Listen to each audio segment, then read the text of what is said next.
انا آتیناک الکوثر وقال ابن عباس شانئک عدوک. شانئک کا معنی کیا ہے؟ عدو، دشمن. اور شان سے مراد یہاں نبی صلی اللہ علیہ وسلم کا دشمن ہے. اس سے مراد عاص بن وائل، ابو جہل یا عتبہ ہے.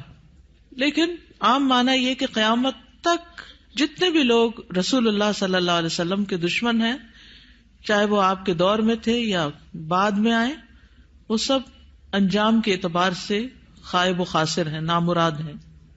حدثنا آدم حدثنا شیبان حدثنا قتادہ عن انس رضی اللہ عنہ قال لما عرج بالنبی صلی اللہ علیہ وسلم الی السماء، جب معراج پر لے جایا گیا رسول اللہ صلی اللہ علیہ وسلم کو آسمان کی طرف، قال تو آپ نے فرمایا اتیت علی نہر، میں ایک ایسی نہر کے پاس آیا، حافتاہ اس کے کنارے قباب اللؤلؤ مجوفا، کہ وہ قبے تھے خالدار موتی کے، چھوٹے چھوٹے جیسے گنبد سے بنے ہوئے ہوتے ہیں نا. فقلت ما ھذا یا جبریل، میں نے پوچھا یہ کیا ہے جبریل؟ قال ھذا الکوثر، فرمایا یہ ہے نہر کوثر جو انا آتیناک الکوثر کے پس منظر میں ہے. حدثنا خالد بن یزید الکاہلی حدثنا اسرائیل عن ابی اسحاق عن ابی عبیدہ عن عائشہ رضی اللہ عنہا قال، کہتے ہیں سألتها، میں نے ان سے پوچھا، عن قولہ تعالی، اللہ تعالیٰ کے اس فرمان کے بارے میں، انا آتیناک الکوثر، کہ انا آتیناک الکوثر کا کیا معنی ہے، الکوثر کیا ہے؟ قالت نہر، کہنے لگی یہ نہر ہے، اعطیہ نبیکم صلی اللہ علیہ وسلم، جو تمہارے نبی صلی اللہ علیہ وسلم کو دی گئی، شاطئاہ علیہ در مجوف، شاطئاہ اس کے دونوں کنارے، علیہ ان پر، در موتی ہیں، مجوف خولدار یعنی اندر سے کھوکھلے، آنیتہ اس کے برتنوں کی تعداد کا عدد النجوم، ستاروں کی گنتی کے برابر ہے. ستارے کتنے ہیں گن سکتے ہیں؟ انگنت. رواہ زکریہ و ابو الاحوص و مطرف ان ابی اسحاق. تو انا آتیناک الکوثر کا معنی کیا ہے؟ بلا شبہ ہم نے آپ کو کوثر عطا کی. حدثنا یعقوب بن ابراہیم حدثنا حشیم حدثنا ابو بشر عن سعید بن جبیر عن ابن عباس رضی اللہ عنہما انہ قال فی الکوثر هو الخیر الذی اعطاہ اللہ ایاہ، کہ کوثر وہ خیر ہے جو اللہ نے آپ کو عطا کی. قال ابو بشر قلت لسعید بن جبیر، ابو بشر کہتے ہیں میں نے سعید بن جبیر سے کہا جو ابن عباس کے شاگرد تھے، فإن الناس يزعمون انه نہر، کہ لوگ تو یہ سمجھتے ہیں کہ وہ ایک نہر ہے، فی الجنت جنت میں. فقال سعید، تو سعید کہتے ہیں النہر الذی فی الجنت، کہ وہ جنت والی جو نہر ہے، من الخیر اس خیر میں سے ہے، الذی آتاہ اللہ ایاہ جو اللہ تعالیٰ نے آپ کو عطا کی. تو کوثر کا لفظ جو ہے یہ لغوی اعتبار سے کثرت سے ہے، اس سے مراد خیر کثیر ہے، جیسے کہ آگے ابن عباس کہتے ہیں. اور اس میں دوسرے معنی بھی آ جاتے ہیں، جیسے جنت میں نہر کوثر وہ اسی خیر کثیر کا حصہ ہے، یعنی خیر کثیر عمومی لفظ ہے اور پھر اس کی مثالیں ہیں جیسے نہر اور حوض وغیرہ. اسی طرح حوض کوثر کو بھی اس کا مصداق بتایا گیا ہے.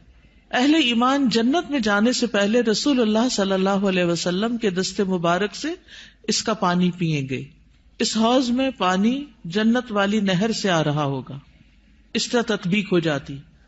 یعنی اگر کوئی یہ کہے کہ کوثر کا معنی کیا ہے، تو عمومی لغوی معنی کیا ہے؟ خیر کثیر.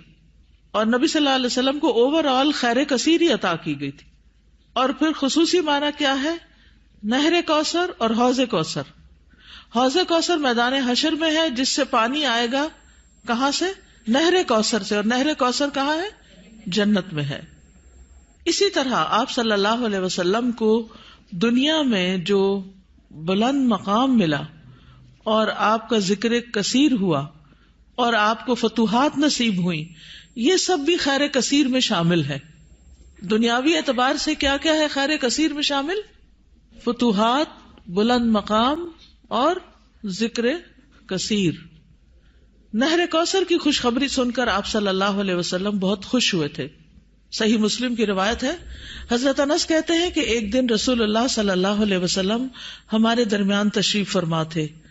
آپ پر نیند سی طاری ہوئی, پھر آپ نے مسکراتے ہوئے اپنا سر اٹھایا تو ہم نے عرض کیا, یا رسول اللہ آپ کس بات پر ہنس رہے تھے؟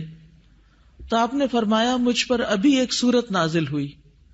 پھر آپ نے بسم اللہ الرحمن الرحیم انا اعطیناک الکوثر فصل لربک وانحر ان شانئک ھو الابتر پڑھی, اور فرمایا کہ تم جانتے ہو کہ کوثر کیا ہے؟ تو ہم نے کہا اللہ اور اس کا رسول ہی بہتر جانتے ہیں. آپ نے فرمایا, بے شک وہ ایک نہر ہے, مجھ سے میرے رب نے اس کا وعدہ کیا ہے, اس میں بہت سی خوبیاں ہیں. وہ ایک حوض ہے جس پر قیامت کے دن میری امت کے لوگ پانی پینے کے لیے آئیں گے. تو حوض کوثر کیا ہے, اس کی ڈسکرپشن کے بارے میں کچھ احادیث ہمیں ملتی ہیں. ہم میں سے ہر مسلمان حوض کوثر کا ذکر تو کرتا ہی رہتا ہے یا سنتا ہی رہتا ہے, لیکن اس کی بہت سی ڈیٹیلز ہمیں نہیں معلوم, تو ان کو ذرا دوہرا لیتے ہیں. رسول اللہ صلی اللہ علیہ وسلم نے فرمایا, میرے حوض کے دونوں کناروں کے درمیان اتنا فاصلہ ہے جتنا مدینہ اور صنعاء کے درمیان ہے. پھر اسی طرح یہ سطح زمین پر بہتی نہر ہے, اندر کھڈوں میں نہیں ہے. رسول اللہ صلی اللہ علیہ وسلم نے فرمایا, مجھے کوثر عطا کی گئی, وہ ایک نہر ہے جو گویا کہ سطح زمین کے اوپر بہتی ہے. حوض کوثر کی مٹی جو ہے, آپ نے فرمایا میں نے اپنا ہاتھ اس کی مٹی میں ڈال کر دیکھا تو وہ خالص کستوری کی تھی, یعنی خوشبودار. اس میں کنکریاں بھی ہیں اور وہ اس کے موتی تھے, یعنی سطح پر ہوتی ہے نا کنکریاں پانی کی سطح پر, تو وہ موتی تھے. جنت سے آنے والے سونے اور چاندی کے 2 پرنالے ہیں جو اس میں گرتے ہیں. یہ صحیح ترغیب و ترغیب سے, یعنی 2 پرنالے جو جنت سے پھوٹتے ہیں, ایک چاندی کا اور ایک سونے کا, وہ اس حوض میں گرتا ہے. حوض پر سونے اور چاندی کے برتن ہیں. اللہ کے نبی صلی اللہ علیہ وسلم نے فرمایا, تم دیکھو گے کہ حوض کوثر پر سونے چاندی کے آبخورے ہوں گے جن کی تعداد آسمان کے ستاروں کی برابر ہے, یا ان سے زیادہ بھی روایت میں آتا ہے. اور پھر وہ برتن جنت کے برتنوں میں سے ہوں گے. کسی نے عرض کیا, یا رسول اللہ حوض کے برتن کس طرح کے ہوں گے؟ آپ نے فرمایا, اس ذات کی قسم جس کے ہاتھ میں میری جان ہے, اس کے برتن آسمان کے ستاروں سے بھی زیادہ ہوں گے. ستارے بھی ایسی اندھیری رات کے جس میں بالکل بادل نہ ہو. پھر وہ برتن جنت کے برتنوں میں سے ہیں. اس کا پانی ٹھنڈا, میٹھا اور خوشبودار ہے. رسول اللہ صلی اللہ علیہ وسلم نے فرمایا, میرا حوض عدن اور عمان کے درمیانی فاصلے جتنا ہے. حوض کا پانی برف سے زیادہ ٹھنڈا, شہد سے زیادہ میٹھا, مسک سے زیادہ خوشبودار, اس کے آبخورے آسمان کے ستاروں کے برابر ہیں. اور ایک جگہ دودھ سے زیادہ سفید بھی آتا ہے. آئس کریم کیا چیز ہے اس کے مقابلے میں. پھر جو ایک گھونٹ بھی پی لے گا کبھی پیاسا نہ ہوگا, اس کے چہرے کا رنگ کبھی سیاہ نہ ہوگا. سبحان اللہ, یہ تاثیر ہے اس کی. دنیا میں کئی ٹوٹکے کرتے رہتے ہیں, یہ کھا لو, وہ پی لو, یہ لگا لو تاکہ رنگ صاف ہو جائے. اس کا ایک گھونٹ پی کر انسان خوبصورت ہو جائے گا. اس نہر پر پرندے بھی ہیں. فرمایا ان کو کھانا اس سے بھی زیادہ خوشگوار ہوگا. لیکن کچھ لوگ حوض کوثر سے محروم رہ جائیں گے. وہ کون ہیں؟ جو بدعت کرنے والے ہیں, جنہوں نے آپ کے بعد دین کو تبدیل کر دیا. آپ فرمائیں گے یہ دور ہو جائیں, دور ہو جائیں. یہ ڈسکرپشن پڑھ کے پھر شوق بڑھ جاتا ہے نا, اور سنت پر عمل کا شوق بڑھ جاتا ہے کہ اللہ تعالیٰ ہمیں اور زیادہ سنت کا پابند بنائے تاکہ ہم نبی صلی اللہ علیہ وسلم کے قریب ہو سکیں, آپ کا اتباع کریں.